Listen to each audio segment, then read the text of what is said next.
Good morning.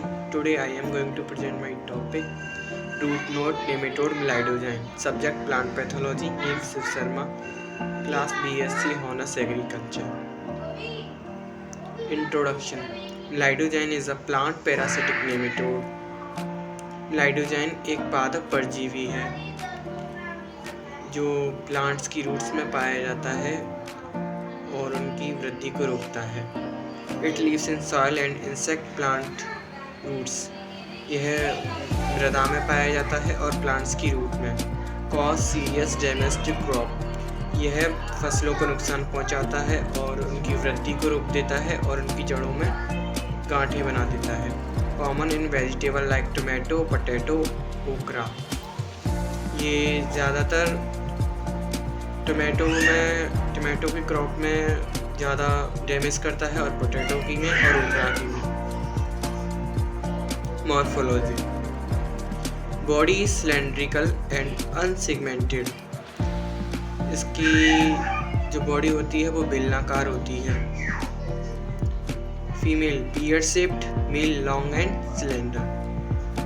जो female होती है वो अनासपाती के शेप की होती है और मेल लंबा होता है और पतला।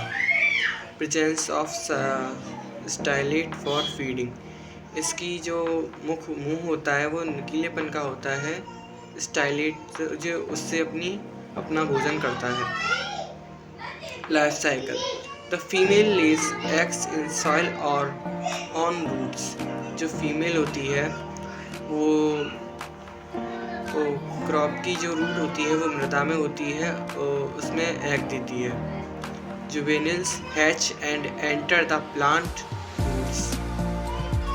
They develop into adults and complete the cycle in 3 to 4 weeks.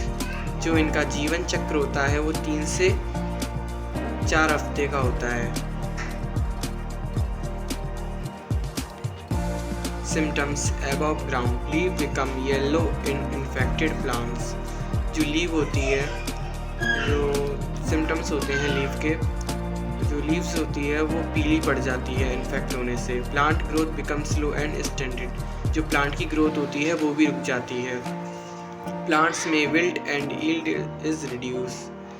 जो फसल की प्रोडक्टिविटी है वो भी कम हो जाती है और उसमें विल्टिंग आ जाती है, पीले पड़ जाते हैं पत्ते। Symptoms below ground. गॉल्स और knots are formed are roots. और जो प्लांट की रूट्स होती है उसमें गॉल्स बन जाते हैं, मतलब गांठें। रूट्स सो abnormal growth.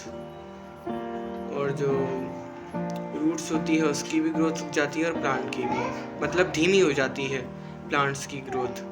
Roots function becomes weak. और जो प्लांट है वो वाटर को भी एब्जॉर्ब नहीं कर पाती है और प्लांट्स की ग्रोथ भी नहीं होती है और प्लांट्स वीक भी हो जाते हैं, मुरझा जाते हैं। Nature of damage. It reduce the absorption of water and nutrients. इसमें पौधे पानी को ऑब्जर्व नहीं कर पाते हैं और उनके पोषक तत्वों में कमी हो जाती है। The plant become weak and unhealthy. Plant कमज़ोर हो जाता है और अस्वस्थ हो जाता है। It increases chances of other disease. और पौधे में और या फिर फसलों में अन्य रोग लगने की संभावना भी बढ़ जाती है। Economic importance. It causes heavy loss in crop production. इसके कारण क्रॉप की प्रोडक्टिविटी में ज़्यादा से ज़्यादा कमी हो जाती है। It reduce the quality of crops. जो क्रॉप की जो क्वालिटी होती है वो भी कम हो जाती है। It creates economic problem for farmers. इस कारण किसानों को भी परेशानी होती है क्योंकि उनकी फसलों में बीमारियां हो जाती हैं, डिसीज कॉज हो जाता है। Control measures. Crop rotation helps to reduce nematodes population. अगर हम फसल को बदल कर लगाएंगे और उगाएंगे तो इससे क्या होगा, जो सॉइल में नेमेटोड्स होंगे उनकी पॉपुलेशन घट जाएगी। Use of resistant varieties and beneficial. अच्छे से अच्छे वेराइटीज़ का हमें यूज़ करना चाहिए, इससे हमको बेनिफिट होगा। Neem cake and organic manure improve soil health. जैसे नीम्स की कई सारे ऑर्गेनिक मैन्योर होते हैं, तो अगर हम उनका उपयोग करेंगे सॉइल में तो सॉइल की हेल्थ होगी, वो अच्छे से ग्रो करेगी, मतलब बढ़ेगी। हमें ज़्यादा से ज़्यादा ऑर्गेनिक मैन्योर का उपयोग करना चाहिए, या फिर फार्म यार्ड मैन्योर हो गई।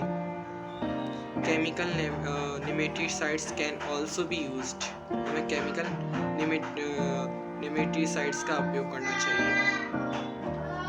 Conclusion, Meloidogyne is a harmful plant pathogen. Meloidogyne है वो बहुत ही हानिकारक है प्लांट के लिए। It damage roots and reduce crop yield. ये प्लांट्स की रूट को डैमेज करता है और क्रॉप यील्ड को कम करता है। Proper management is necessary to control. हमें प्रॉपर तरीके से अपनी फसल को मैनेज करना बहुत ही ज़रूरी है, जिससे कि जो नेमेटोड्स होंगे वो